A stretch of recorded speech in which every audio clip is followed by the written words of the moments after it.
Mi esposa estaba en nuestra cama con su rico director ejecutivo. Los pillé al llegar temprano de un viaje de trabajo.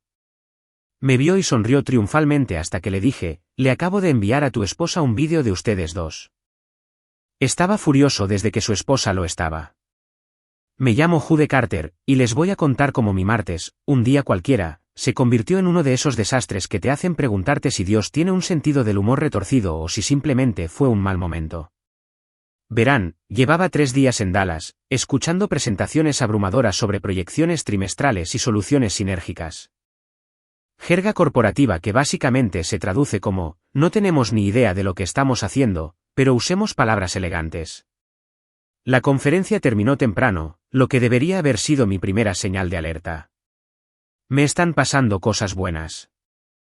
Sí, suele ser entonces cuando la vida decide darme una patada en los dientes. Pero bueno, por una vez me sentía optimista, quizá incluso un poco orgulloso de mí mismo por anticiparme. Ya había planeado mi gran gesto romántico, pasar por la floristería de la esquina de la señora Petrov, comprar unas rosas que a Siena siempre le encantan y sorprender a mi esposa con una bienvenida anticipada.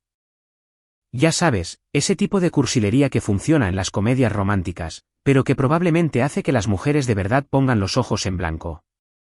Aún así, pensé que me había ganado algunos puntos como marido después de estar fuera 3 días de desarrollo empresarial esencial. O sea, me senté en salas de conferencias de hotel, comiendo bagels rancios y fingiendo que me importaban las estrategias de penetración de mercado. El viaje en taxi desde el aeropuerto fue la típica rareza de Austin. Tun, mi chofer, se pasó los 20 minutos del trayecto presumiendo de que su sobrina había llegado al equipo universitario de voleibol, mostrándome fotos granuladas en la pantalla rota de su teléfono mientras se abría paso entre el tráfico como si estuviera haciendo una audición para Rápidos y Furiosos, edición papá futbolista. Ella heredó la altura del lado de su madre, decía constantemente. ¿Pero el instinto asesino? Eso es pura genética, Tun. Asentí e hice los ruidos de impresión correspondientes porque, sinceramente, el entusiasmo del tipo era contagioso. Además, después de 3 días de zombies corporativos, escuchar a alguien genuinamente entusiasmado con la familia me resultó refrescante. Nuestro pequeño bungalow en Austin se veía perfecto desde la calle, como siempre. El roble que plantamos al mudarnos estaba creciendo, la luz del porche estaba encendida y todo gritaba, bienvenido a casa, esposo fiel. Debería haberme dado cuenta de que algo no iba bien en ese preciso instante. En mi experiencia, cuando todo parece demasiado perfecto, suele ser porque alguien está trabajando horas extra para asegurarse de que no te asomes tras la cortina. Pero yo estaba entusiasmada con mi plan de bienvenida sorpresa, aferrada a esas rosas como si fueran a resolver todos nuestros recientes, digamos, problemas de comunicación. La puerta principal se abrió con su pegajosa protesta de siempre, y entré esperando el familiar olor a las velas de vainilla de Siena y quizás a alguna comida para llevar que me hubiera sobrado. En cambio, el aire se sentía extraño, denso y cargado, como la atmósfera antes de una tormenta en Texas. ¿Conoces esa sensación de entrar en una habitación y que tu estómago te dé señales de alerta? Sí, eso estaba sucediendo en estéreo. Pero mi cerebro, siendo el optimista idiota que al parecer es, decidió ignorar mis instintos. Quizás estaba arriba dándose un baño. Quizás le encantaría verme temprano. Quizás solo estaba paranoico por el exceso de café del aeropuerto y la luz fluorescente de la sala de conferencias. Entonces lo vi. Sobre el sillón de nuestra sala, como si fuera el dueño del lugar, colgaba una chaqueta de traje que nunca había visto en mi vida. Y no era una chaqueta cualquiera. Esta cosa era claramente cara, la clase de perfección a medida que grita, gano más en un mes que tú en un año. Las iniciales cosidas a mano en el bolsillo interior me llamaron la atención, AV. Sentí un vuelco en el estómago, pero seguí adelante, subí esas escaleras con la maleta en una mano y esas rosas, de repente ridículas, en la otra. Cada paso parecía caminar sobre arenas movedizas. Una parte de mí quería dar la vuelta, salir por esa puerta y fingir que nunca había visto la chaqueta, simplemente volver a un taxi, volar de vuelta a Dallas y vivir en la dichosa ignorancia unas horas más. Pero la otra parte, la parte que aparentemente me odia, necesitaba saber, necesitaba ver exactamente lo espectacular que iba a ser este desastre. Llegué a la puerta de nuestra habitación, y por una fracción de segundo, dudé. Había llegado el momento que dividiría mi vida en un antes y un después. Podía oír movimiento dentro, voces bajas, esos sonidos que te hielan la sangre. Me temblaba la mano al girar el pomo de la puerta, y juro que sentía el corazón latiéndome con fuerza. Y allí estaban, mi esposa, Sienna Ale, en nuestra cama, nuestra maldita cama, con Adrián Bas, el presumido director ejecutivo de Bas Dynamics, el mismo Adrián Bas que había sido su jefe durante los últimos 2 años, el mismo Adrián Bas a cuyas fiestas de Navidad de empresa había asistido, charlando de trivialidades sobre las ganancias trimestrales mientras probablemente se reía de mí a mis espaldas. Me miró por encima del hombro cuando entré, y juro por Dios que el muy cabrón tuvo la audacia de sonreír con suficiencia, sin vergüenza ni disculpa. Me miró como si ya hubiera ganado un juego que ni siquiera sabía que estábamos jugando. Aquí es donde la mayoría de la gente espera que el marido agraviado pierda los estribos, empiece a gritar y tal vez a dar algunos puñetazos. Pero a veces, cuando la vida te golpea con algo tan terriblemente malo, tu mente simplemente entra en una extraña calma, como si lo estuvieras viendo pasarle a otra persona en la tele. Así que hice lo único que tenía sentido en ese momento. Saqué mi teléfono, grabé y con mucha calma le dije, le acabo de enviar a tu esposa un vídeo de ustedes dos. Ver cómo la cara de Adrián palidecía casi valió la pena la entrada. Casi. Su teléfono empezó a vibrar al instante, y en su pánico por contestar, el idiota pulsó el altavoz sin querer. La voz de Marina Bas llenó nuestra habitación, fría, aguda y absolutamente aterradora en su furia controlada. ¿Qué estoy viendo, Adrián? 6 palabras que atravesaron la habitación como una motosierra cortando mantequilla. Adrián empezó a balbucear alguna explicación absurda, pero Marina lo interrumpió con precisión quirúrgica. No vuelvas a casa. Entonces se cortó la comunicación, dejándonos a todos allí de pie, tras lo que estaba casi seguro que era el divorcio más caro de la historia de Austin. Miré a Adrián, todavía desnudo y sudando la gota gorda, y le dije que saliera de mi casa. Sin gritar, sin amenazar, solo constatando un hecho. Buscó su ropa a tientas como si el lugar estuviera en llamas, lo cual, metafóricamente hablando, era cierto. Sienna susurró mi nombre, suave y entrecortado, como si estuviera probando una palabra mágica que desharía los últimos 10 minutos. No respondí, no podía responder, porque, sinceramente, ¿qué demonios se suponía que debía decir a eso? Así que allí estaba yo, sentada en mi cocina a las 3 de la mañana, mirando ese reloj de pared como si guardara los secretos del universo. Tic, tic, tic, cada segundo se estiraba como un caramelo, recordándome que el tiempo sigue avanzando incluso cuando tu mundo acaba de estrellarse contra la próxima semana. La casa se sentía diferente ahora, como si las mismas paredes me juzgaran por ser tan idiota despistado. ¿Cuánto tiempo llevaba pasando esto? ¿Cuántas señales había pasado por alto mientras estaba ocupado siendo el esposo devoto, llevando flores a casa y creyendo de verdad a mi esposa cuando decía que trabajaba hasta tarde otra vez? Mi cerebro empezó a hacer eso de rebobinar el vídeo de tus estupideces en alta definición, esas cenas de estrategia que, por alguna razón, siempre se alargaban hasta la medianoche. Sí, muy estratégico, Jude. La forma en que Sienna de repente se convirtió en Fort Knox con su teléfono, poniéndolo boca abajo cada vez que entraba en una habitación como si estuviera guardando códigos de lanzamiento nuclear en lugar de probablemente enviarle mensajes sexuales a su jefe. Y Dios mío, la joya, esa pulsera de tenis que decía que era del equipo, por alcanzar algún objetivo trimestral. De hecho, me sentí orgulloso de ella, pensando que por fin recibía el reconocimiento que merecía. Resulta que solo estaba golpeando a Adrián Bas, y el brazalete probablemente era su forma de agradecerle los servicios prestados. La cafetera cobró vida con un gorgoteo porque, al parecer, mis manos habían decidido funcionar aunque mi cerebro aún procesaba el hecho de que mi matrimonio acababa de estallar como un laboratorio de metanfetamina. Me quedé allí, observando cómo el líquido oscuro goteaba en la olla, pensando en lo diferente que se sentía incluso este sencillo ritual matutino. Todo era diferente ahora. La mesa de la cocina donde habíamos desayunado juntos durante 5 años, el refrigerador lleno de fotos nuestras, felices y despistadas, el ridículo salero de cerámica con forma de búho que Sienna compró en una feria de artesanía porque le parecía peculiar. Todo era solo utilería en una obra que no sabía que protagonizaba. Pero quedarme allí, sumido en mi propia miseria, no iba a resolver nada.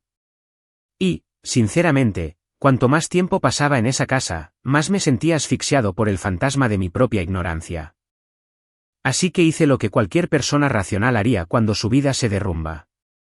Me subí al coche y conduje para enfrentar a la otra víctima de este desastre de telenovela. Porque si iba a caer, desde luego que no iba a caer solo. Marina Bass vivía en una de esas casas adosadas impecables en Tarrytown que gritan, tengo dinero y un gusto exquisito, y te voy a destruir con ambos. El tipo de lugar donde el jardín probablemente cuesta más que los coches de la mayoría y el felpudo vale más que la cuota mensual de la hipoteca. Me quedé sentado en el coche unos 10 minutos, armándome de valor para tocar el timbre, preguntándome si ya sabía lo que había pasado o si estaba a punto de ser el portador de la peor noticia del mundo. Cuando abrió la puerta, Marina Bass tenía el aspecto perfecto de alguien capaz de comprar y vender medio Austin sin despeinarse. Una chaqueta que probablemente costaba más que mi coche, un pelo que desafiaba la gravedad y la física, y unos ojos que cortaban cristal. Pero la cuestión es que no pareció sorprendida de verme. Parecía que esperaba esta visita, lo que significaba que tenía poderes psíquicos o que Adrián era aún más tonto de lo que creía. Señor Carter, dijo, haciéndose a un lado para dejarme entrar. Ni una pregunta, ni un saludo, solo una constatación, como si estuviera tachando mi nombre de una lista invisible. Su casa adosada era todo lo que la mía no. Líneas limpias, todo caro y el silencio que da tener suficiente dinero para insonorizar tu vida. Me llevó a su cocina, que parecía sacada de Architectural Digest. Encimeras de mármol y electrodomésticos de acero inoxidable que probablemente tenían más potencia informática que la NASA. El café que preparaba sabía a $50 la taza, intenso y suave, completamente incongruente con el hecho de que éramos dos desconocidos cuyas parejas acababan de bombardear nuestras vidas desde la órbita.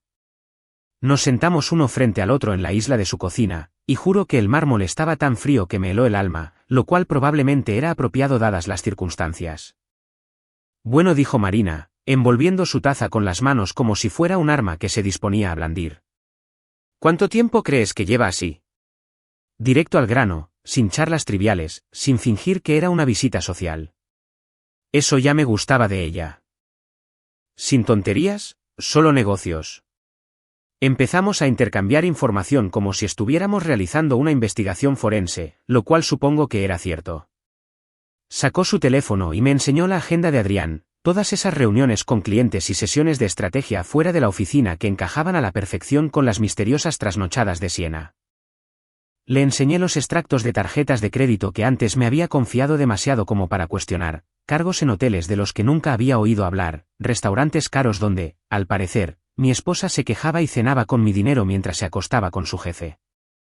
Marina tenía recibos, literalmente, compras de regalos que no llegaron a casa, viajes de fin de semana al lago Travis que supuestamente eran actividades de trabajo en equipo, y un registro documental que pintaba la imagen de dos personas que se creían más inteligentes que los demás. La cronología que construimos fue deprimentemente clara, esto llevaba ocurriendo al menos 6 meses, quizá más. 6 meses llevándole flores a casa mientras mi esposa recibía las suyas de otra persona, ¿me entiendes? Pero esto es lo que me impresionó de Marina Bass, no lloraba, no gritaba, no hacía nada de lo que esperarías de alguien cuyo marido acaba de ser pillado con los pantalones bajados. Era calculadora, metódica, como si estuviera planeando una OPA hostil en lugar de un divorcio. Al hablar, su voz era firme como la mano de un cirujano, y cada palabra parecía deliberada. No creo en las peleas a gritos, dijo, mientras volvía a llenar nuestras tazas de café con la precisión de alguien que probablemente nunca se había despeinado. Son un desastre, son indignos y, lo más importante, no logran nada más que hacerte parecer inestable en el tribunal. Su forma de decir, tribunal, me hizo parecer que ya llevaba 3 movimientos de ventaja en una partida de ajedrez que yo apenas estaba aprendiendo a jugar. Hicimos un pacto allí mismo, en su impecable cocina, sellado con café caro y traición mutua.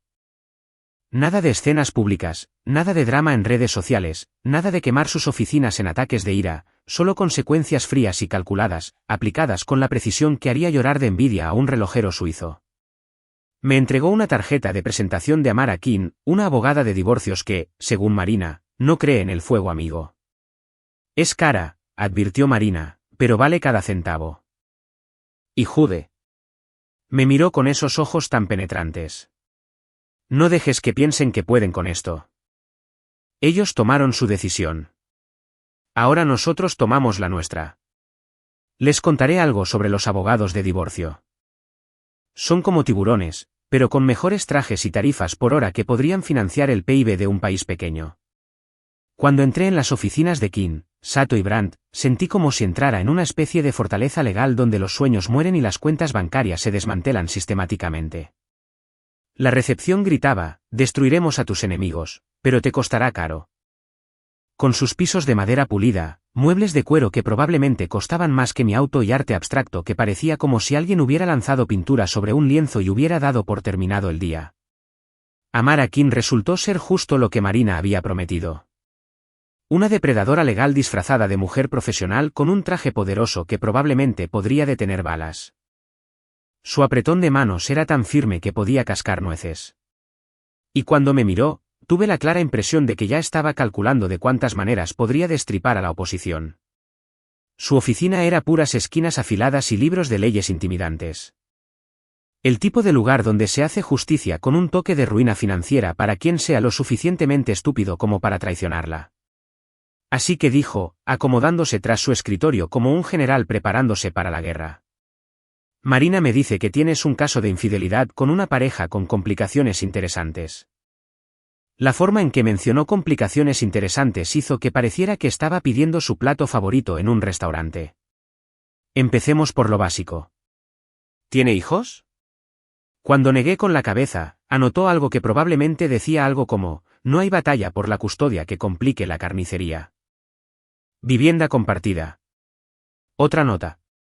¿Algún acuerdo prenupcial? Cuando le dije que no, juro que vi sus ojos brillar como los de una niña en Navidad. Sus preguntas eran sencillas, directas y diseñadas para despojarse de toda la tontería emocional y centrarse en lo que realmente importaba: dinero, bienes y cuánto daño podíamos causar legalmente a quienes nos habían estafado. No me preguntó cómo me sentía al respecto. No me ofrecieron pañuelos ni me miraron con compasión. Esto no era terapia. Era una guerra con las tasas de archivo. Le entregué el vídeo que ya había destruido el matrimonio de Adrián, junto con una memoria USB con todos los mensajes de texto, correos electrónicos y extractos de tarjetas de crédito que pude conseguir. Verla revisar las pruebas fue como ver a un chef examinar ingredientes.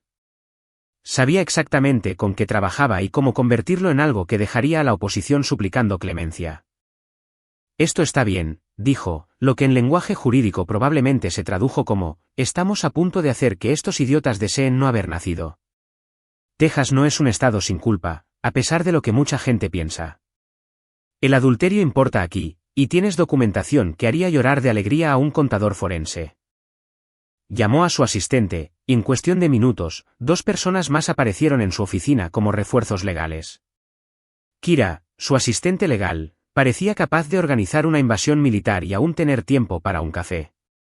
De inmediato empezó a preparar una lista de documentos que, al parecer, requeriría más papeleo que comprar una casa, venderla y financiar un pequeño negocio, todo a la vez. Leo Park, uno de los asociados, parecía recién salido de la Facultad de Derecho, pero tenía esa intensidad concentrada que sugería que había nacido para amargarles la vida a los demás mediante la aplicación creativa de las leyes. Mientras trabajaban, Amara les explicaba la ley de divorcio de Texas como si impartiera una clase magistral de destrucción legal. La culpa no lo controla todo, dijo, pero sin duda influye en la división de bienes, la manutención conyugal, y sobre todo, en la influencia. Cuando a alguien lo pillan con los pantalones bajados, literalmente, en este caso, suele ser mucho más razonable en las negociaciones del acuerdo. Se recostó en su silla y prácticamente pude ver cómo le daba vueltas la cabeza mientras delineaba nuestra estrategia. Esto es lo que va a pasar. Vas a proteger tus finanzas, cambiar todas las contraseñas que hayas usado y guardar todo lo valioso en un lugar seguro. También lo documentarás todo, cada mentira, cada excusa, cada vez que llegue tarde a casa oliendo a colonia cara, y lo más importante, no harás ninguna tontería en el trabajo. Esa última parte me dio un bofetón. ¿Qué quieres decir?, pregunté, aunque presentía que ya lo sabía. O sea, no vas a confrontar a Adrián Bass en su oficina. No vas a enviar correos electrónicos furiosos a toda la empresa, ni vas a hacer nada que te haga quedar como el exmarido desquiciado, dijo, mirándome fijamente con una mirada que podría haber derretido acero. Vientos tranquilos, Jude. Quien mantiene la calma mientras todos los demás pierden la cabeza es quien sale con la dignidad y la cuenta bancaria intactas. Leo me entregó un fajo de papeles que parecían lo suficientemente gruesos como para usar como tope de puerta. Explicó que se trata de una petición inicial, junto con órdenes de alejamiento temporales y declaraciones financieras. Los presentaremos antes del final del día laboral de hoy. La eficiencia era aterradora y extrañamente reconfortante a la vez. Mientras mi vida personal se desmoronaba, al menos la maquinaria legal funcionaba con precisión de reloj. El contrato de anticipo hizo que mi tarjeta de crédito se desplomara, pero Marina tenía razón. Obtienes lo que pagas, y lo que yo pagaba era el equivalente legal a un arma nuclear. El bufete de Amara no se anduvo con rodeos y no creía en dar cuartel a la oposición. Cuando firmé ese acuerdo, me sentí como si me alistara en un ejército cuya única misión era asegurarme de que saliera de este desastre con mi dignidad y mis bienes intactos. Al salir de ese edificio de oficinas, noté algo extraño. El mundo seguía ahí. Es decir, obviamente seguía ahí, pero durante las últimas 24 horas, había sentido como si mi apocalipsis personal lo hubiera congelado todo. Pero no, Austin seguía siendo Austin. El calor seguía haciendo brillar el asfalto como un espejismo. Todavía había un tipo tocando el violín junto al puesto de tacos de la esquina, y el olor a tortillas recién hechas del food truck seguía recordándome que no había comido nada desde los cacahuetes del avión de ayer. Compré 2 tacos de desayuno en el food truck, de chorizo y huevo, porque si te vas a comer tus sentimientos, más vale que lo hagas bien. Me senté en una banca a ver pasar a la gente con sus problemas y vidas normales. Pasó corriendo una corredora, probablemente preocupada por su tiempo en la milla. Un hombre de negocios pasó a toda prisa, mirando su teléfono y probablemente estresado por alguna presentación. Una madre empujaba un cochecito mientras hablaba por teléfono sobre los horarios de los entrenamientos de fútbol, todos ellos felizmente inconscientes de que mi matrimonio acababa de ser declarado oficialmente muerto, y que en algún lugar al otro lado de la ciudad, Adrián Bas probablemente se estaba dando cuenta de que acostarse con su empleada estaba a punto de costarle más dinero que el presupuesto anual de un país pequeño. Lo más extraño era lo normal que parecía todo, como si el universo simplemente se hubiera encogido de hombros y hubiera seguido adelante mientras yo todavía intentaba procesar el hecho de que toda mi vida había sido una mentira. Estaba sentada en la mesa de la cocina cuando llegué a casa, envuelta en una taza de café como si fuera un salvavidas, la misma mesa donde habíamos desayunado juntos innumerables veces, donde hacía sus crucigramas cada domingo por la mañana, donde le había propuesto matrimonio hace 3 años como un cliché de comedia romántica. Ahora parecía una mesa de negociaciones en la sala de juntas de una empresa, con esa tensión que te pone los pelos de punta y te hace dar saltos de alegría. Siena estaba fatal, lo que, debo admitir, me dio una pequeña chispa de satisfacción que me hizo sentir culpable al instante.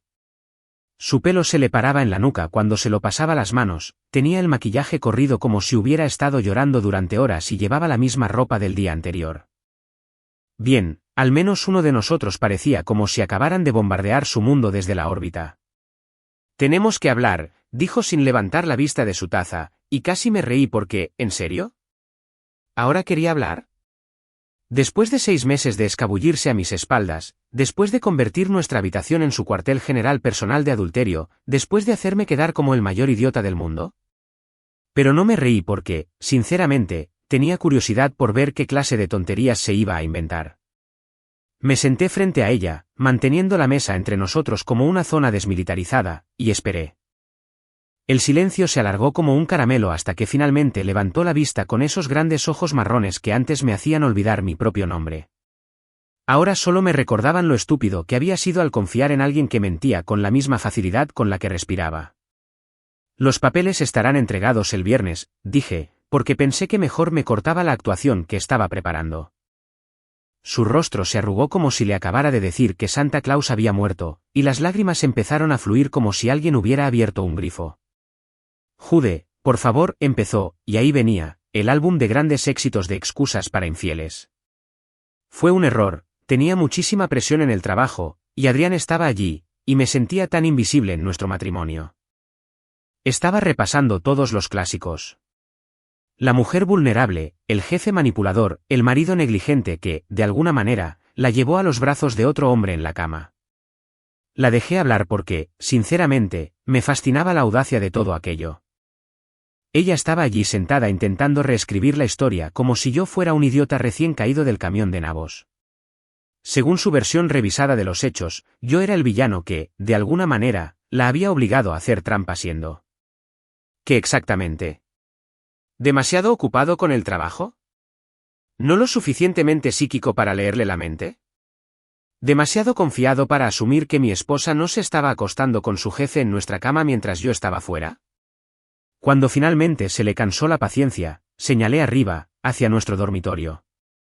La escena del crimen, por así decirlo.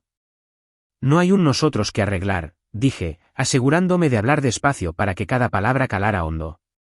Estoy yo, estás tú, y está el hecho de que decidiste arruinar nuestro matrimonio por lo que fuera que se suponía que era este asunto con Adrián. Luego probó la terapia, lo cual fue muy interesante viniendo de alguien que había estado asesorando a Adrián Bass durante casi 6 meses. Podríamos intentar la terapia, dijo, como si nuestros problemas fueran de comunicación y se pudieran resolver con unas cuantas sesiones y cuadernos de relaciones. Podríamos resolverlo juntos. No dije, y la palabra me sentó bien.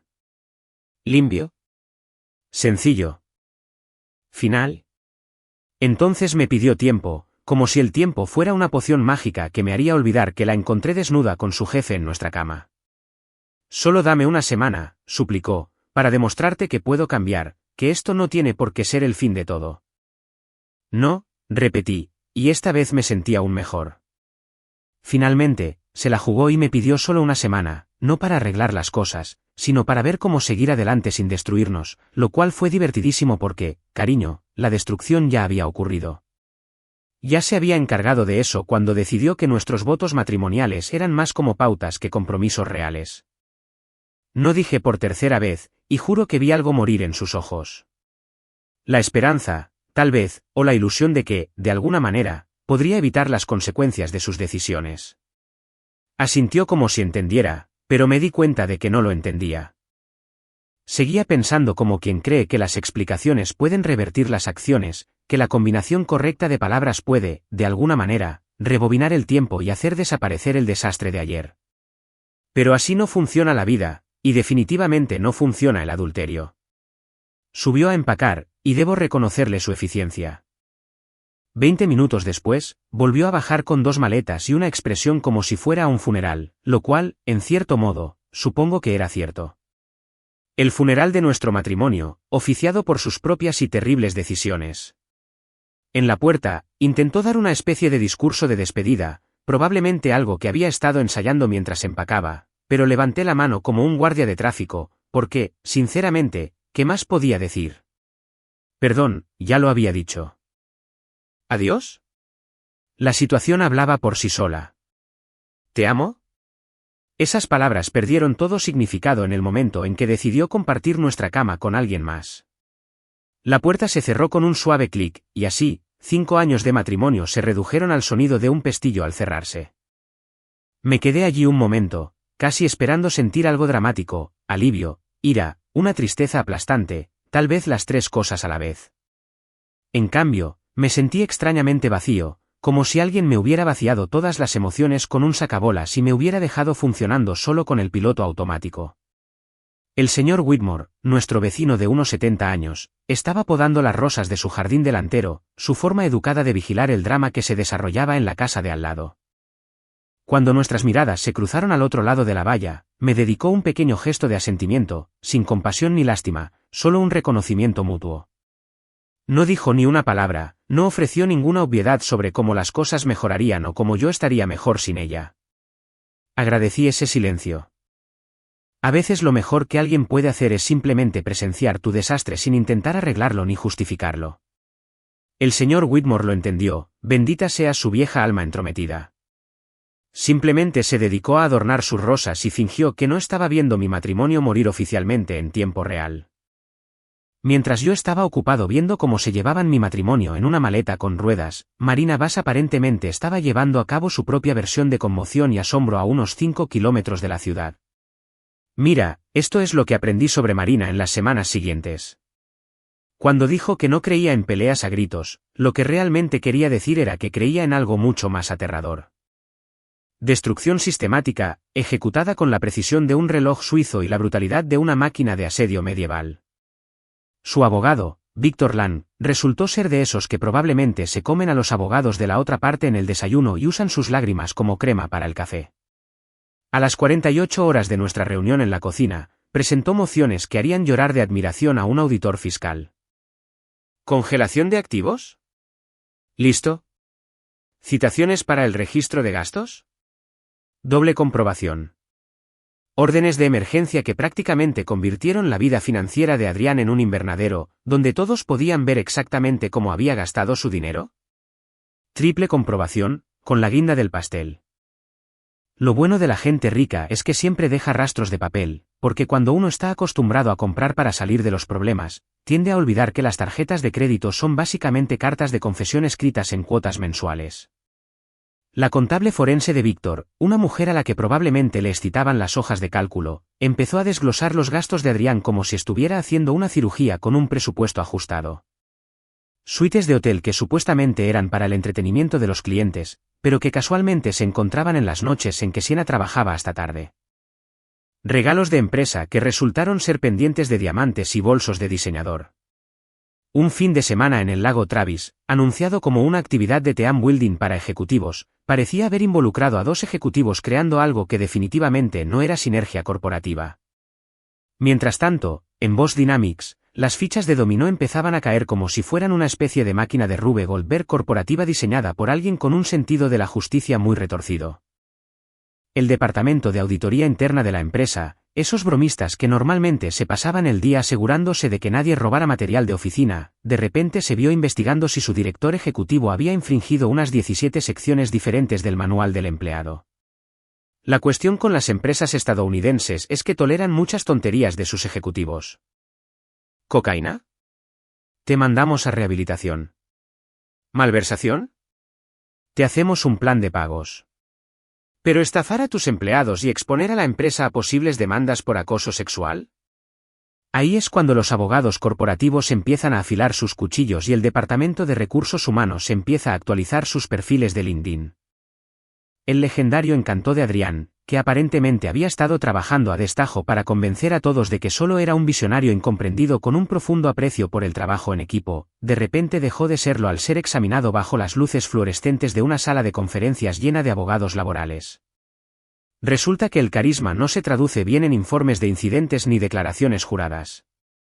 La presidenta de la Junta, Avery Chun, una mujer que parecía capaz de hacer llorar a hombres adultos con solo ajustarse las gafas de leer, empezó a hacer el tipo de preguntas que hacen sudar frío a los directores ejecutivos. Preguntas como, ¿cómo define exactamente el entretenimiento del cliente en este contexto? ¿Y puede explicar por qué esta empleada recibió bonificaciones por rendimientos significativamente superiores a las que justificaban sus métricas de productividad? El tipo de preguntas que no tienen buenas respuestas cuando has estado pensando con los pantalones en lugar de con el cerebro durante los últimos 6 meses. Mientras tanto, en el sistema legal, el juez Elkins firmaba las órdenes iniciales de Marina como si estuviera firmando pelotas de béisbol, y Amara Kim presentaba mi petición con la satisfacción profesional que probablemente provenía de saber que estaba a punto de hacer que alguien lamentara muchísimo haber oído la palabra adulterio. Lo bueno de la ley de divorcio de Texas es que no es tan indulgente como algunos creen, especialmente cuando tienes pruebas en vídeo y un registro en papel que parece una guía práctica para el acoso sexual corporativo. Adrián, bendito sea su narcisista corazón, intentó sobrellevar la situación como si fuera una simple crisis empresarial que se pudiera gestionar con la agencia de relaciones públicas adecuada y quizás una donación estratégica a una organización benéfica. Se mudó a un alquiler de lujo ridículo que probablemente costaba más al mes que el salario anual de la mayoría de la gente. El tipo de lugar con ventanales de suelo a techo y vistas al horizonte de Austin que se suponía que te hacía sentir como el amo del universo. En cambio, simplemente lo hizo parecer un tipo que perdía dinero mientras su vida se desmoronaba en tiempo real. Pero aquí es donde toda la narrativa del gran romance empezó a desmoronarse más rápido que un castillo de naipes en un huracán. Resulta que andar a escondidas de tu pareja es mucho más romántico que tener que lidiar con la otra persona a plena luz del día. Siena, que había estado durmiendo en el sofá de varios compañeros como una nómada corporativa, finalmente aterrizó en un estudio con alquiler mensual encima de un bar que, al parecer, jamás había oído hablar del concepto de horas de silencio. Nada arruina tanto el romance como tener que dividir el gasto de la compra y discutir sobre a quién le toca sacar la basura. Sobre todo cuando de repente ambos tienen que lidiar con abogados que cobran más por hora de lo que la mayoría gana en una semana y se dan cuenta de que seguir el corazón no incluye seguro dental ni aportación al plan de jubilación. Las grietas empezaron a aparecer rápidamente. Mensajes de texto llenos de celos sobre con quién hablaba Adrián en eventos de trabajo. Discusiones por dinero que pasaron de desacuerdos susurrados a peleas a gritos. Al parecer, Siena tenía expectativas poco realistas sobre cómo sería la vida con un desgraciado, mientras que Adrián descubría que mantener 2 hogares y pagar a 2 abogados de divorcio estaba haciendo mella en su presupuesto de amo del universo. Todo llegó a su punto álgido en un estacionamiento de Whole Foods. Porque, por supuesto, así fue. Porque incluso sus crisis debían ser vergonzosamente frecuentes, donde se peleaban a gritos y terminaban con Adrián lanzando el teléfono de Siena contra un pilar de hormigón. Los testigos informaron que la conversación incluyó muchas palabras que probablemente no se escuchan habitualmente en la sección de productos orgánicos, junto con algunas acusaciones sobre responsabilidad financiera y disponibilidad emocional que sugerían que su gran amor era más bien una gran autodestrucción mutua. El teléfono destrozado se convirtió en la metáfora perfecta de su relación. Caro, roto y, al final, reemplazable.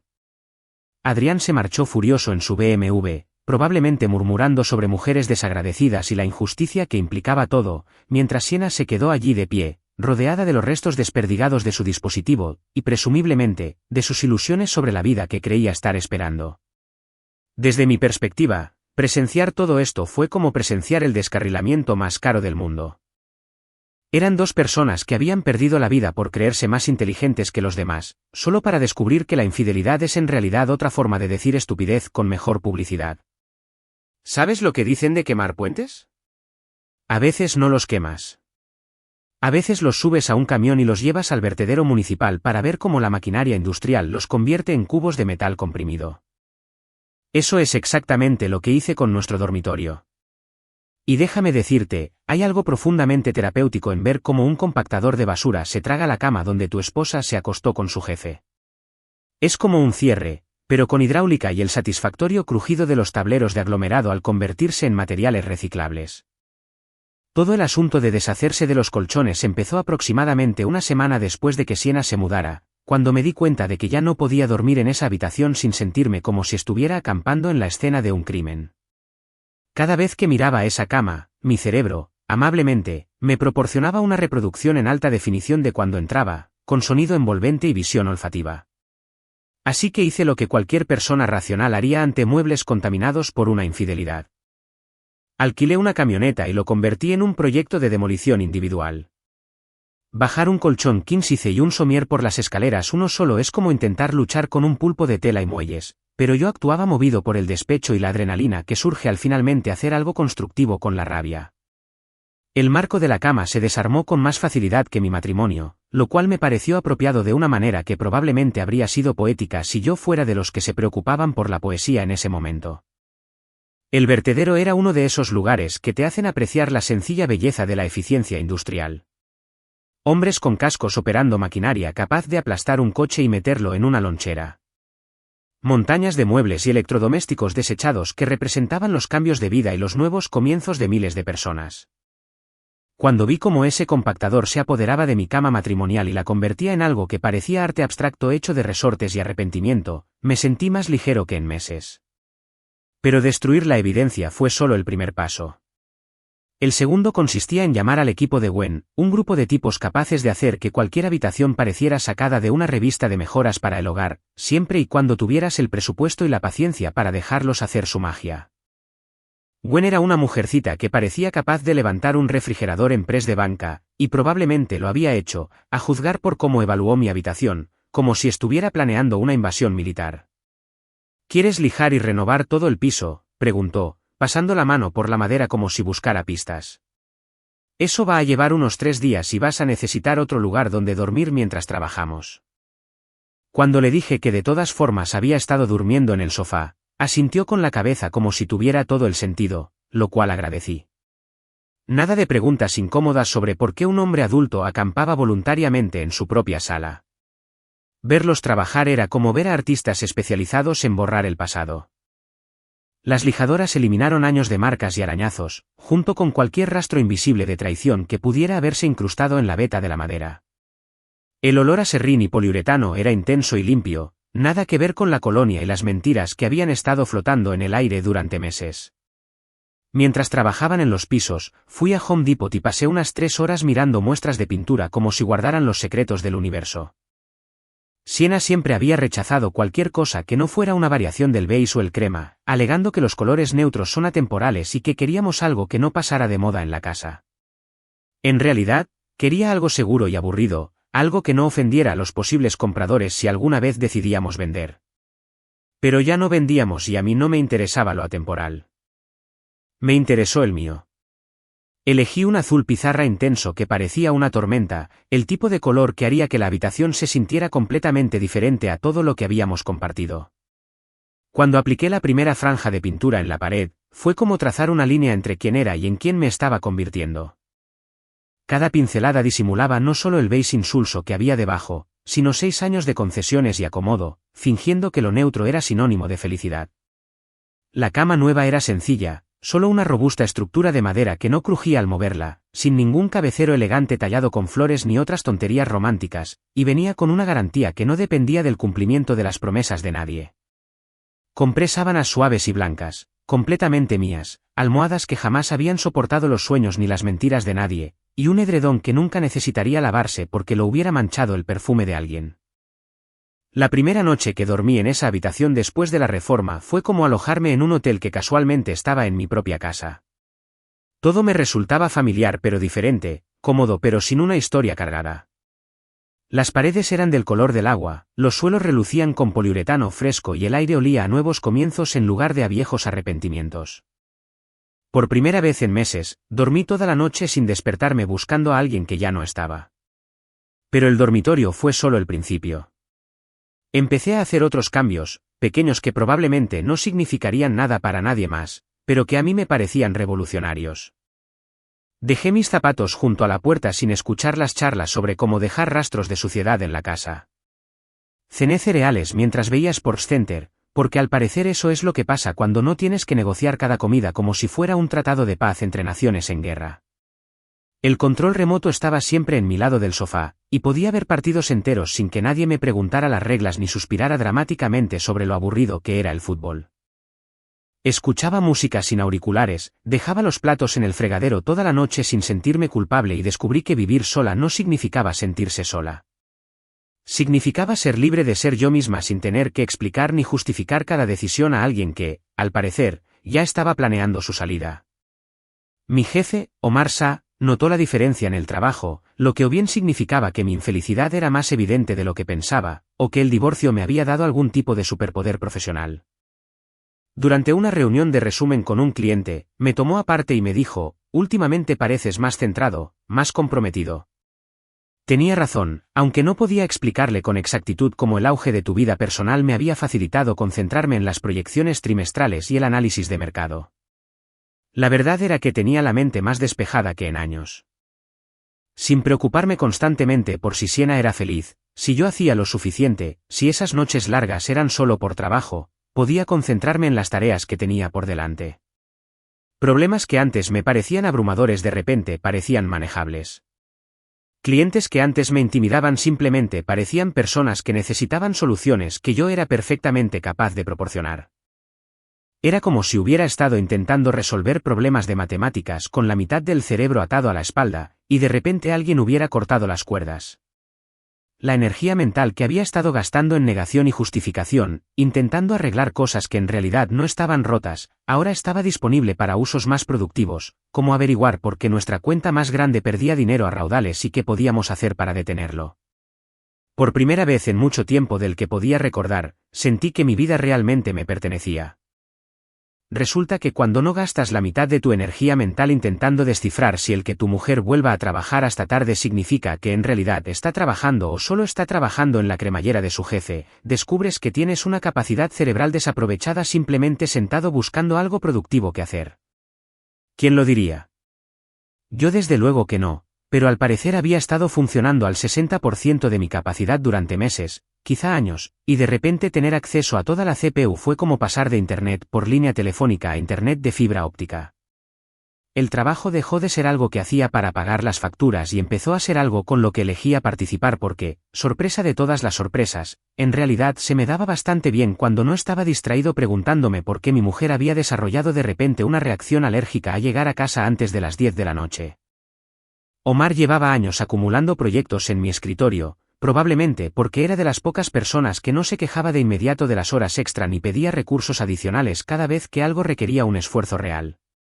Pero ahora, en lugar de agobiarme con las tareas como si estuviera en una prisión corporativa, empecé a ofrecerme como voluntaria para las tareas más complicadas.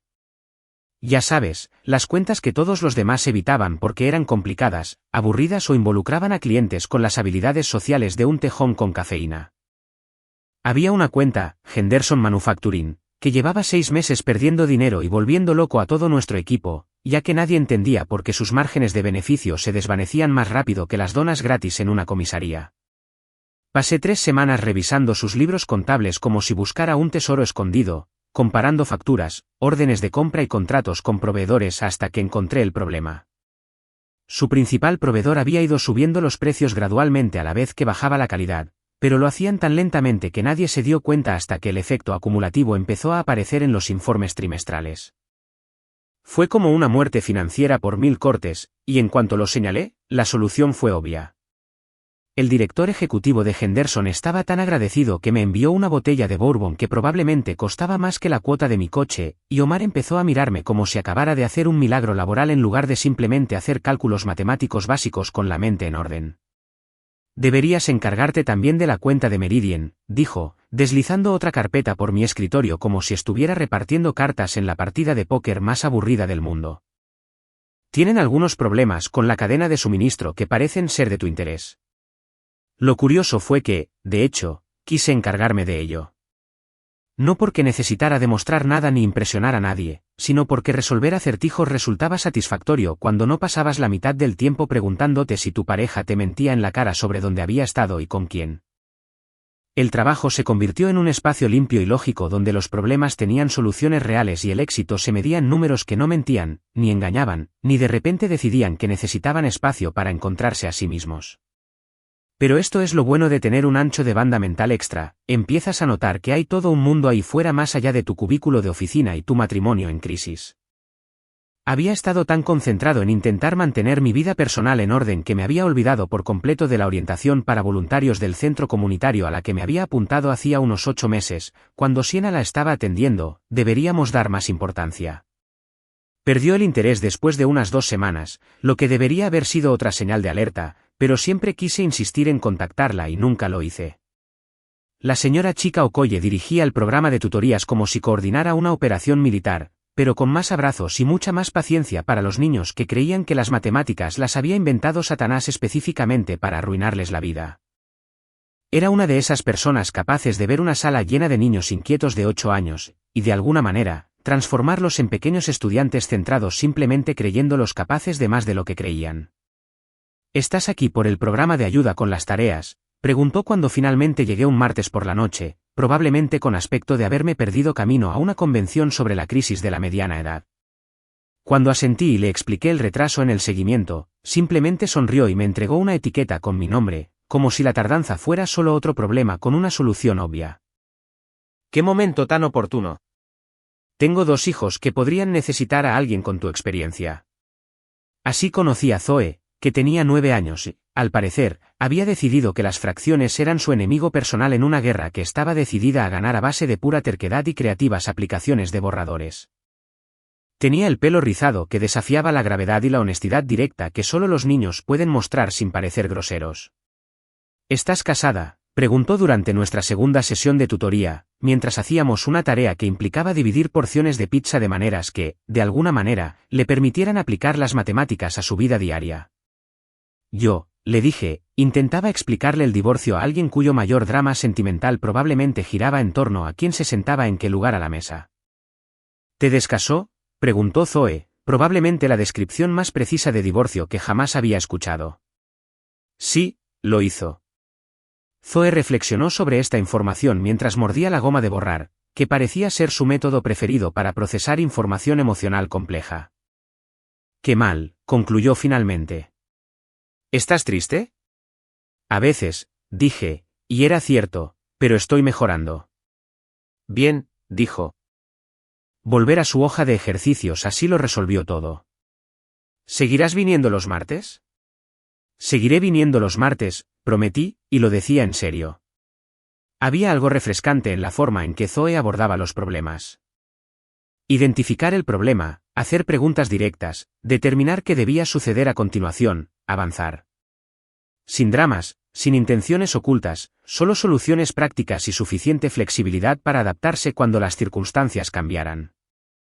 El otro niño con el que trabajé era Marcus, de 11 años, y de alguna manera había llegado a la conclusión de que los problemas de texto estaban diseñados para engañarlo, no para enseñarle. Abordaba cada pregunta de matemáticas como si fuera un acertijo de una esfinge particularmente astuta, buscando la trampa que haría que su respuesta fuera incorrecta, hiciera lo que hiciera. ¿Por qué no podían simplemente preguntar cuánto es 8 por 7, en lugar de inventarse una historia sobre horarios de trenes? Se quejó durante una sesión particularmente frustrante con problemas de palabras que, de alguna manera, complicaban la multiplicación añadiendo elementos narrativos innecesarios. Como la vida real no suele darte problemas en paquetes claros y concisos, le dije que la mayoría de las veces, tienes que averiguar qué pregunta intentas responder antes de poder resolverla. Lo cual, ahora que lo pensaba, probablemente fue una lección que podría haber aplicado en mi matrimonio. Tal vez si hubiera dedicado más tiempo a hacer las preguntas correctas en lugar de simplemente aceptar las respuestas que me daban, habría descubierto mucho antes qué estaba pasando realmente. Pero ese era el Jude de siempre, el que había estado operando en modo de gestión de crisis durante tanto tiempo que había olvidado cómo se sentía la resolución normal de problemas.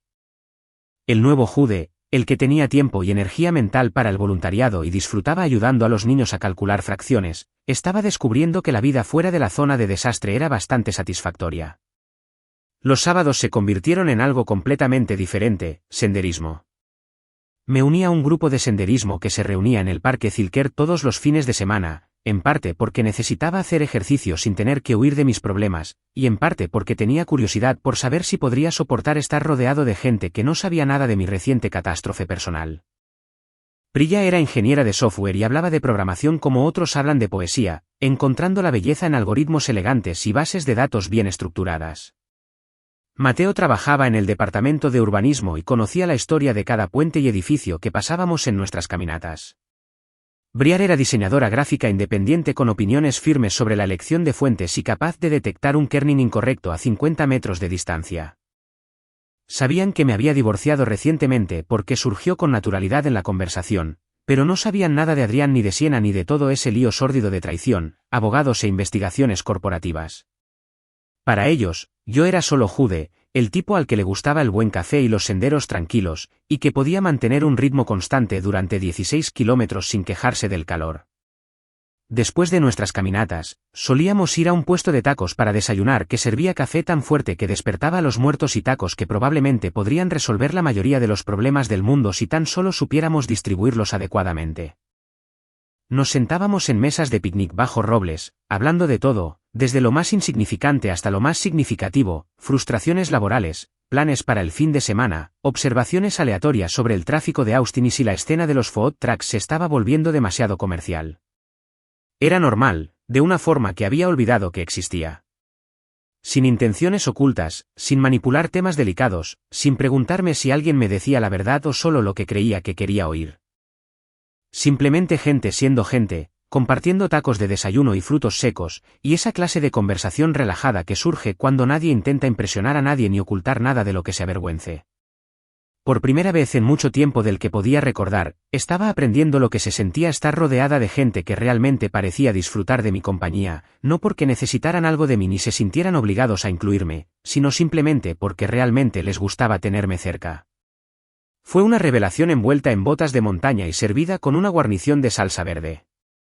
Mis padres, Rudyard y Cal Carter, tenían un superpoder increíble que no aprecié del todo hasta que, un domingo por la tarde, estaba sentada en su cocina comiendo el pozole de mi madre y me di cuenta de que no me hacían ni una sola pregunta sobre mi espectacular colapso matrimonial. Ni una sola. Ninguna indagación sobre cómo lo llevaba, ninguna sugerencia amable de ir a terapia o de darle otra oportunidad a Siena, ningún consejo bien intencionado, pero al final inútil, sobre que el perdón era más para mí que para ella. una simple conversación de domingo sobre la constante guerra de papá con el árbol del vecino que no paraba de caer ramas en el jardín, el acalorado debate del club de lectura de mamá sobre si el último éxito de ventas era genial o una basura pretenciosa, y si los Longhorns tenían alguna posibilidad de tener una buena temporada este año. Era como si hubieran decidido colectivamente que lo que necesitaba no era análisis ni intervención, sino simplemente el simple consuelo de ser tratada como una persona normal en lugar de como una víctima de circunstancias trágicas. Me preguntaron por el trabajo, si comía suficientes verduras, si ya me habían revisado ese ruido raro en el coche. Cosas normales de padres que no tenían nada que ver con que mi vida personal fuera un cráter humeante, sino con que seguía siendo su hijo y que aún les importaban los detalles mundanos de la vida. Cuando por fin me levanté para irme, mamá me envió a casa con suficiente pozole para alimentar a un pequeño ejército y una planta que había estado cultivando a partir de un esqueje, y que estaba convencida de que podía mantener viva a pesar de mi pésimo historial con cualquier cosa que requiriera riego regular. Es una planta de serpiente, explicó, como si fuera una información crucial. Prácticamente imposible de matar. Incluso tú deberías poder lograrlo. La confianza en eso, incluso en ti, era a la vez insultante y extrañamente tranquilizadora. Pero el verdadero punto de inflexión vino de una fuente inesperada, Marina Bass, quien aparentemente se había convertido en mi corresponsal no oficial de la guerra del divorcio. Sus actualizaciones de texto eran concisas y directas, como informes de campo de batalla de un comandante que no tenía tiempo para detalles innecesarios. La situación se intensificó. Política aplicada. Postura firme en cuanto a asentamientos. Cada mensaje era como recibir información de primera línea de un conflicto en el que estaba involucrado, pero sin tener que luchar activamente, que era exactamente lo que prefería. La última actualización había sido particularmente satisfactoria. Se confirmó el sabático estratégico de Adrián. Con efecto inmediato, como decía la jerga corporativa, el novio de su esposa acaba de ser despedido por ser una posible demanda por acoso sexual. Al parecer, el equipo legal de Marina había elaborado un caso tan completo que la Junta no solo censuró a Adrián. Lo lanzaron a la órbita como si fuera basura espacial contaminada. Pero aún más satisfactorio que ver cómo la vida profesional de Adrián se desmoronaba fue descubrir a la doctora Rowen, una terapeuta que hablaba de los límites como si fueran características arquitectónicas en lugar de conceptos psicológicos. Esperaba que la terapia se centrara en explorar mis sentimientos, desentrañar traumas infantiles y otros métodos de introspección aprobados por Oprah. En cambio, la doctora Rowen trató los límites como herramientas prácticas, como un contratista hablaría de muros de carga o cableado eléctrico adecuado.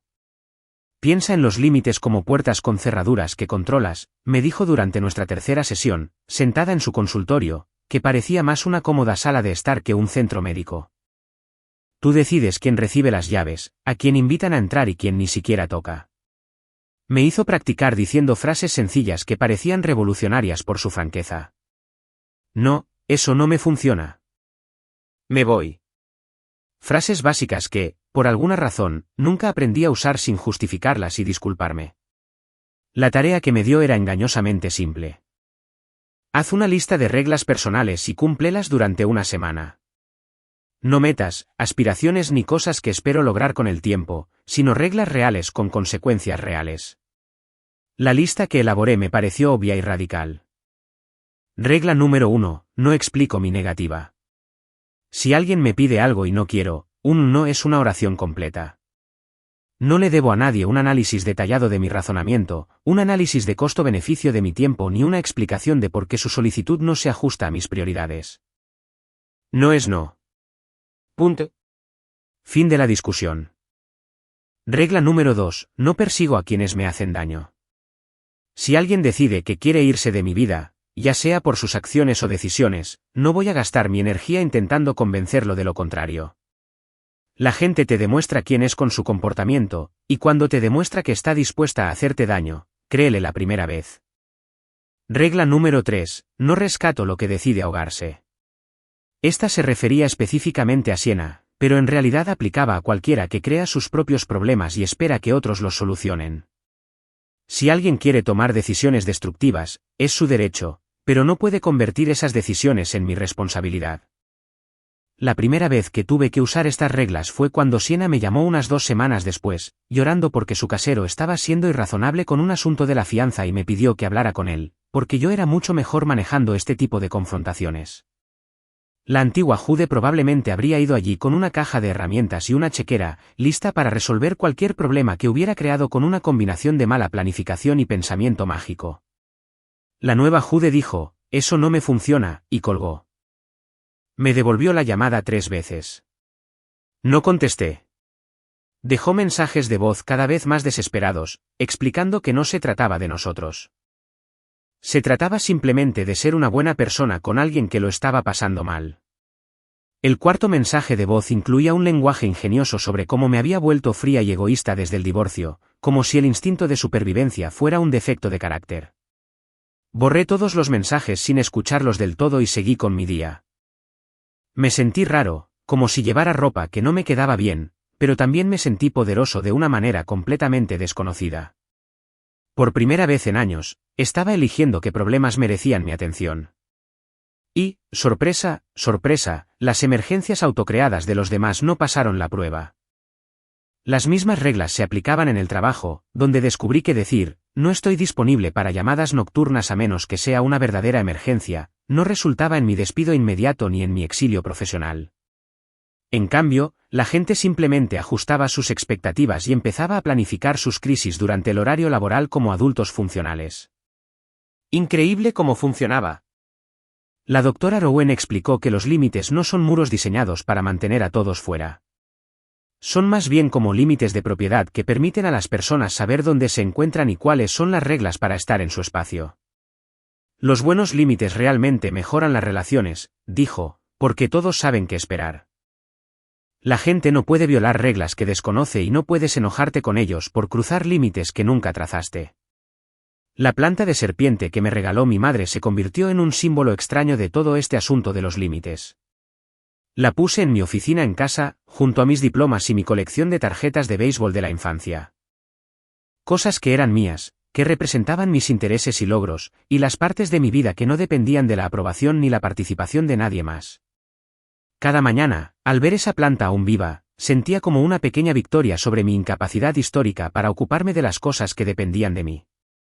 Pero la mayor prueba llegó cuando mi primo Derek me invitó a su boda, que se celebraba en 2 meses e inevitablemente implicaría preguntas sobre Siena, miradas compasivas de familiares que se habían enterado del divorcio por los chismes familiares, y probablemente alguna tía bien intencionada preguntándome cuándo iba a volver a salir, como si las citas fueran una especie de deporte recreativo que había abandonado temporalmente. El antiguo Jude habría pasado semanas temiéndolo, tal vez incluso lo habría omitido por completo para evitar la incomodidad. El nuevo Jude respondió que sí, le compró a Derek un bonito regalo de su lista de regalos y empezó a preparar mentalmente respuestas a las inevitables preguntas, que serían sinceras y breves. El matrimonio no funcionó. Estoy bien. Gracias por preguntar. Completa las oraciones que no invitaron a más discusión ni requirieron una explicación detallada. Porque esto es lo que estaba aprendiendo, la mayoría de las personas que hacen preguntas personales no buscan respuestas honestas. Solo buscan conversar o satisfacer su propia curiosidad. No necesitan saber nada de Adrián Bass, ni del vídeo, ni de los recibos de la tarjeta de crédito, ni de ninguno de los detalles escabrosos que han consumido mi vida durante los últimos meses. Solo necesitan saber que estoy bien, que estoy al tanto de mis asuntos y que no voy a complicar las cosas compartiendo demasiado sobre mis desastres personales. La boda sería una prueba para la nueva versión de mí misma. El tipo que podía asistir a eventos sociales sin sentir la necesidad de explicar ni justificar sus decisiones de vida a personas que, de todos modos, no estaban interesadas en las respuestas. La primera temporada navideña después del fracaso matrimonial es tan extraña como probablemente lo sea perder una extremidad. Sigues buscando algo que ya no existe, esperando tradiciones que ya no existen y dándote cuenta de cuántas de tus respuestas automáticas se basaron en la presencia de otra persona. Pero hay algo que nadie te cuenta. Una vez que superas la rareza inicial, las vacaciones sin drama son realmente increíbles. No hay que negociar a qué familia visitar primero. Nada de comentarios pasivo-agresivos sobre el presupuesto para regalos. Nada de suspiros teatrales sobre lo comercial que se ha vuelto todo mientras exijo una mañana de Navidad perfecta para Instagram. Descubrí esto alrededor del Día de Acción de Gracias, cuando me di cuenta de que podía pasarme el día entero en pijama viendo fútbol americano sin que nadie me hiciera comentarios mordaces sobre que probablemente deberíamos hacer algo especial, o tal vez invitar a gente a casa este año. En cambio, me preparé un sándwich de pavó, abrí una cerveza al mediodía porque soy una adulta y era día festivo, y vi a los Cowboys perder de forma espectacular sin tener que fingir que me importaba el espectáculo del medio tiempo ni explicar por qué la tercera y larga era importante para alguien que solo prestaba atención cuando empezaban los anuncios. Pero lo que realmente cambió el juego fueron las compras navideñas, que siempre habían sido una elaborada guerra psicológica donde cada compra era, de alguna manera, demasiado cara y poco considerada, demasiado práctica y poco romántica, demasiado esfuerzo y poco esfuerzo, dependiendo del humor de Siena y del artículo de revista que hubiera leído sobre los lenguajes del amor esa semana. Este año, compré justo lo que quería para la gente que realmente me importaba, una buena botella de bourbon para mi padre, un libro de cocina de comida callejera mexicana para mi madre, tarjetas de regalo para mis compañeros de senderismo y juguetes para los niños del centro comunitario. Sin hojas de cálculo, sin estrés, sin preguntas sobre si la persona que recibía el regalo lo interpretaría como una especie de mensaje codificado sobre el estado de nuestra relación. Solo transacciones sencillas basadas en saber qué le gustaba a la gente y tener suficiente dinero para comprarlo sin sentirse culpable por el gasto ni resentido por la obligación. La casa misma se convirtió en un espacio completamente diferente durante las fiestas. En lugar de convertirlo en una especie de paraíso invernal digno de revista que requirió 3 semanas de planificación y un detallado esquema de iluminación, compré un arbolito que encajaba a la perfección en un rincón de la sala, le puse unas luces que no requerían un título de ingeniería para instalar, y listo. Nada de colecciones de adornos temáticos, ni combinaciones de colores a juego, ni centros de mesa elaborados que costaran más que la cuota del coche de la mayoría. ¿Y saben qué? Quedó perfecto. El árbol olía a Navidad, las luces eran cálidas y alegres, y pude disfrutarlo sin preocuparme de si cumplía con los estándares de excelencia navideña de otros. Incluso me compré una máquina de café expreso carísima, el tipo de compra que habría requerido una reunión familiar y una larga justificación cuando estaba casada, pero que ahora solo requería pasar la tarjeta de crédito y encontrarle un lugar en la encimera de la cocina. Esa máquina de café expreso se convirtió en un símbolo de algo más grande, el permiso para disfrutar de las cosas simplemente porque me traían alegría, no porque cumplieran un propósito mayor o encajaran en la visión de otra persona de cómo debería ser mi vida. Cada mañana, al preparar mi café con granos que yo mismo molía, en una máquina que hacía ruidos como el de un avión despegando, sentía que me estaba haciendo un regalo que nadie podía quitarme, quejarse ni usar como prueba de mi egoísmo con el dinero. La sala recibió un trato similar cuando sustituí nuestro viejo e incómodo sofá, elegido porque quedaba bien en las fotos y combinaba con todo, por un sofá modular enorme, tan mullido que podías desaparecer en él durante horas. Era el tipo de mobiliario que priorizaba la comodidad sobre la estética, la función sobre la forma y las preferencias personales sobre lo que les quedaba bien a los demás. Podía tumbarme en él viendo Netflix, echarme siestas de 3 horas y no preocuparme por si los cojines se veían presentables si alguien pasaba por allí de improviso. Mi oficina en casa se convirtió en un santuario para las cosas que realmente me importaban, en lugar de estar cuidadosamente seleccionada para dar la imagen adecuada a las visitas que, de todas formas, nunca venían. Colgué mis diplomas universitarios en la pared, no porque impresionaran a nadie, sino porque me había esforzado por conseguirlos y representaban algo de lo que me sentía orgulloso. Mi colección de tarjetas de béisbol de la infancia, que había quedado relegada a un armario por ser demasiado infantil para la oficina de un adulto, ocupó un lugar de honor en la estantería, junto a manuales de liderazgo y publicaciones del sector. Mi trabajo también empezó a reflejar estos cambios, de maneras que sorprendieron a todos, incluso a mí. Omarsa me llevó a su oficina justo antes de Navidad con una noticia que me pareció surrealista. Un ascenso, un aumento considerable y la responsabilidad de la mayor cartera de clientes de la firma. «Has estado diferente este año», dijo, reclinándose en su silla como si intentara comprender qué había cambiado. «Más decidido, más seguro. Hagas lo que hagas, sigue haciéndolo». Lo que hacía era mostrarme tal como soy, en lugar de una versión cuidadosamente construida de mí mismo, diseñada para evitar conflictos y gestionar las emociones de los demás. Cuando los clientes me pedían mi opinión, la daba directamente en lugar de limitarme a excepciones y cláusulas de escape. Cuando las reuniones de equipo se empantanaban en discusiones interminables, avanzaba con decisiones concretas en lugar de esperar un consenso que nunca llegaría. Cuando los problemas necesitaban solución, los resolvía en lugar de formar comités para estudiar la viabilidad de abordarlos eventualmente. El equipo que heredé respondió a este enfoque como si hubieran estado esperando toda su carrera a que alguien les dijera lo que tenía que pasar y confiara en que encontrarían la manera de hacerlo. Los llevé a El Molino, el restaurante de comida Tex-Mex más práctico de Austin, y les establecí 3 reglas sencillas: plazos claros, nada de heroicidades y decir la verdad desde el principio. Sin declaraciones de misión elaboradas, sin ejercicios de trabajo en equipo, sin discursos motivacionales sobre sinergia y cambios de paradigma. Solo expectativas básicas que los trataban como adultos competentes en lugar de niños que necesitaban supervisión y ánimo constantes. El resultado fue un equipo más tranquilo, más rápido, más eficiente y menos estresado porque sabían exactamente qué se esperaba de ellos y no tenían que perder tiempo adivinando lo que realmente quería decir ni intentando leer entre líneas con un lenguaje cuidadosamente diplomático. Cuando Priya me preguntó si estaba saliendo con alguien durante uno de nuestros desayunos de tacos después de la caminata, le dije con ligereza, lo cual era completamente cierto y suficiente como respuesta. No estaba buscando algo para siempre, no buscaba a alguien que me completara o que arreglara las partes de mi vida que sentía vacías. Estaba practicando la alegría, descubriendo que me hacía feliz de verdad en lugar de lo que creía que debería hacerme feliz, aprendiendo a disfrutar de mi propia compañía en lugar de buscar constantemente la validación externa, descubriendo que la satisfacción podía venir de cosas sencillas como un café perfecto y siestas los domingos por la tarde en un sofá que se sentían como abrazadas por una nube. Las fiestas transcurrieron tranquilas y en paz, sin dramas ni decepciones, ni el agotador trabajo emocional de gestionar las expectativas ajenas mientras fingía que las mías no importaban. Por primera vez en años, enero se sintió como un comienzo, en lugar de un mes más de los mismos compromisos y acuerdos que me habían ido asfixiando poco a poco.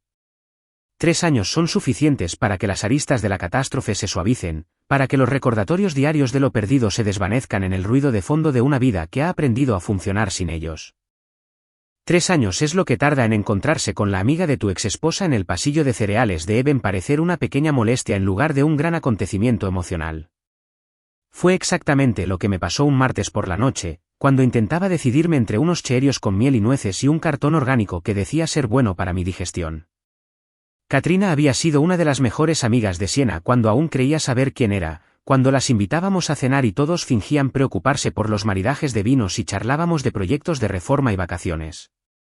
Ella lucía exactamente igual, un cabello impecable, ropa deportiva de diseño que probablemente costaba más que el presupuesto mensual de la compra de la mayoría, y esa particular mezcla de cultura del bienestar y sutil competitividad típica de Austin que hacía que cada conversación pareciera una actuación. Jude, dijo, con el entusiasmo que suelen tener los ganadores de la lotería o quienes acaban de descubrir que no se están muriendo. Dios mío, te ves increíble. Realmente increíble. ¿Has estado haciendo ejercicio? Pareces muy, no sé, centrado. La verdad es que me sentí bien. No de la forma desesperada y sobrecompensatoria en que los divorciados a veces se lanzan al CrossFit o a tener una motocicleta, sino de la forma tranquila y sostenible que surge de disfrutar de la vida que has construido en lugar de simplemente aguantarla. Llevaba 3 años haciendo senderismo con regularidad, comiendo comida sabrosa en lugar de comida que saliera bien en las fotos, durmiendo 8 horas cada noche en sábanas que yo misma escogía y, en general, tratando mi cuerpo como si perteneciera a alguien que me importaba en lugar de a alguien que me decepcionaba constantemente. Me va bien, dije, lo cual era completamente cierto y suficiente. No hacía falta extenderse en el camino, la terapia, los límites ni el lento proceso de aprender a ser feliz sin necesidad de pedir permiso a nadie. Pero Katrina no había terminado de buscar información porque, al parecer, ver al exmarido de tu amiga prosperando en la naturaleza era una especie de curiosidad social que necesitaba ser satisfecha. ¿Sabes algo de Siena?, preguntó, bajando la voz como si estuviéramos hablando de secretos de Estado en lugar de sobre la logística básica post-divorcio. No, dije, y me di cuenta al instante de que la palabra era completamente cierta y completamente pacífica. No supe nada de Siena, no pensé en ella. No me pregunté qué estaría haciendo ni si era feliz, arrepentida o exitosa en la vida que había construido después de arruinar la nuestra. No era que le deseara mal, sino que se había vuelto irrelevante en mi vida diaria. Como los compañeros de instituto se vuelven irrelevantes cuando te das cuenta de que nunca los volverás a ver y no tienes muchas ganas. La falta de curiosidad me sorprendió incluso a mí. Durante el primer año después del divorcio, estuve obsesionada con la recopilación de información, revisando las redes sociales como una acosadora, haciendo preguntas casuales a amigos en común que no lo eran en absoluto. Pero en algún momento, esa obsesión simplemente se desvaneció. Como despertar un día y darte cuenta de que ya no te importaba si tu programa favorito había sido renovado porque habías encontrado mejores cosas para ver. Katrina pareció interpretar mi indiferencia como una invitación a actualizarlo todo, como siempre hacen las personas cuando creen que te están dando información que quieres, pero son demasiado orgullosas para pedirla directamente. Creo que está bien. Se mudó a Dallas por un tiempo, luego regresó y aceptó un trabajo de marketing en una startup del centro. Ya sabes cómo son las startups, muchas promesas de capital, poco dinero real. Hizo una pausa, probablemente esperando a que mostrara algún signo de interés, preocupación o reivindicación, pero yo me preguntaba sobre todo si el cereal orgánico valía los $3 extra por el privilegio de comer cartón que afirmaba apoyar prácticas agrícolas sostenibles. En cuanto a Adrián, continuó, aparentemente decidida a proporcionar un informe completo sobre todos los que participaron en la destrucción de mi primer matrimonio. Oí que se tomó una especie de descanso estratégico después de todo el asunto de la revisión de la Junta. Sin embargo, la fundación de Marina duplicó sus becas STEM, así que supongo que algo bueno salió de todo ese lío. Era la primera vez que oía hablar de la expansión de la fundación de Marina, y me hizo sonreír de una manera que probablemente le pareció misteriosa a Katrina, pero que en realidad era simplemente un sincero agradecimiento por una mujer que había convertido la traición personal en bien común. Marina Bass había aprovechado la energía que podría haber gastado en venganza y la había canalizado hacia algo que ayudaría a los niños a obtener una mejor educación. Fue justo lo que esperaba de alguien que se tomaba la vida como una partida de ajedrez y siempre pensaba 3 jugadas por adelantado. La conversación terminó con las típicas bromas y promesas de mantener el contacto, que ambos sabíamos que eran pura ficción, y terminé la compra con la extraña constatación de que encontrarme con la amiga de Siena me había parecido tan significativo emocionalmente como encontrarme con mi cartero. Bastante agradable, brevemente informativo, pero al final solo una interacción menor en un día lleno de interacciones menores. De camino a casa, pensé en lo raro que era que hace 3 años esa conversación me hubiera arruinado la semana entera. Habría pasado horas analizando cada palabra, preguntándome qué habría dicho Siena de mí, si era feliz o estaba pasando apuros, si alguna vez había pensado en lo que habíamos tenido y perdido. Ahora era solo información que no me afectaba especialmente, como escuchar sobre el clima en una ciudad que nunca visitaría. Mi casa era exactamente igual a lo que era, un lugar donde vivía alguien que sabía lo que le gustaba y no se avergonzaba de ello.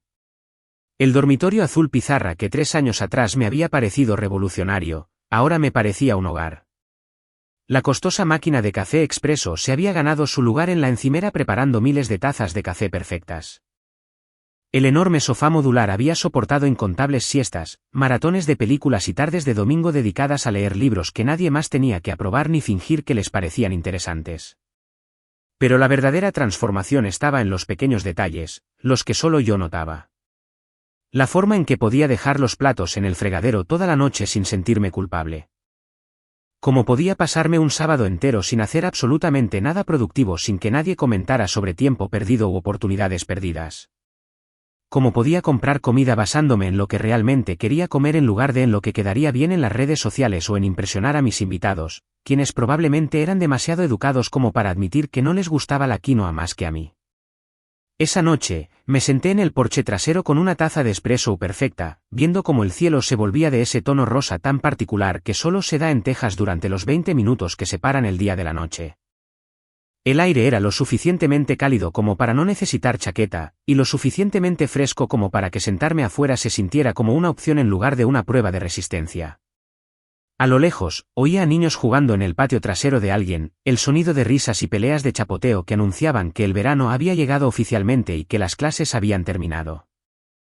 Había preparado mis zapatillas de senderismo para la mañana siguiente, porque los miércoles por la mañana se habían convertido en mi momento favorito para recorrer el área verde antes de que el calor se volviera demasiado agobiante y los senderos se llenaran de gente que consideraba el senderismo un deporte competitivo en lugar de una meditación en movimiento. Prilla, Mateo y Briar estarían allí, probablemente discutiendo sobre si los tacos de desayuno de la gasolinera contaban como auténtica cocina de Austin, definitivamente planeando cualquier aventura de fin de semana en la que me convencieran. Mi teléfono vibró con un mensaje de texto de la señora Chikaoki preguntando si podía cubrir la tutoría del jueves porque uno de los otros voluntarios tuvo una emergencia familiar y le respondí, por supuesto, sin siquiera revisar mi calendario primero. La tutoría del jueves significaba ayudar a Marcus con su lectura de verano y escuchar a Zoe explicar cualquier fenómeno científico que hubiera descubierto en YouTube esa semana. Significaba ser el tipo de adulto que se presentaba constantemente, que cumplía sus promesas, que trataba los problemas de otras personas como si importaran. La casa estaba tranquila pero llena, vacía de gente, pero completamente ocupada por una vida que me sentaba como ropa hecha a medida en lugar de comprada.